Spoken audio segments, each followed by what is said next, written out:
మన రక్షకుడైన యేసుక్రీస్తు నామమున అందరికీ వందనాలండి.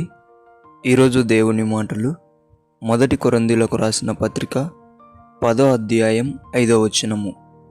అయితే వారిలో ఎక్కువ మంది దేవునికి ఇష్టలుగా ఉండకపోయిరి గనుక అరణ్యంలో సంహరింపబడిరి.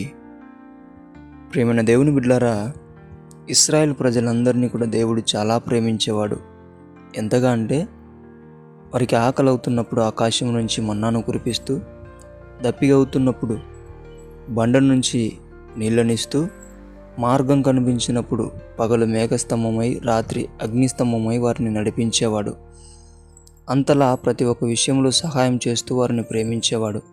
కానీ చాలామంది ఏమైపోయినారంట, దేవునికి అయిష్టంగా మారిపోయి వారికి అనుగ్రహించిన కానాను దేశముకు వెళ్ళకముందే వారు సంహరింపబడ్డారని లేఖనం సెలవిస్తుంది. ప్రియమైన దేవుని బిడ్డలారా, మనము కూడా ఇశ్రాయేలు ప్రజల్లాగా దేవుడు ఇచ్చిన వాటినన్నిటిని మరిచిపోయి మనకు కావలసినది ఇవ్వలేదని చెప్పి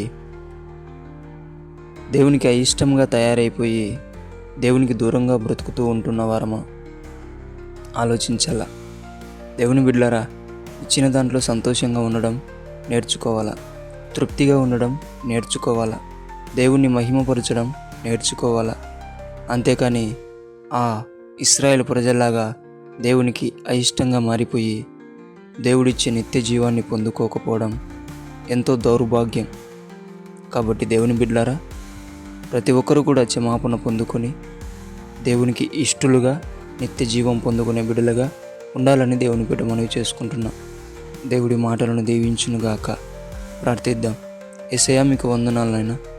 ఎవరైతే నీ బిడ్డలుగా ఉంటూ నీకు అయిష్టముగా మారిపోయి ఉంటున్నామో, నిత్య జీవానికి అనర్హులుగా అయిపోయి ఉంటున్నామో, మమ్మల్ని క్షమించి నీకు ఇష్టలుగా నిత్య జీవానికి అర్హులుగా మమ్మల్ని తయారు చేయమని యేసు నామమున ప్రార్థిస్తున్నాం తండ్రి.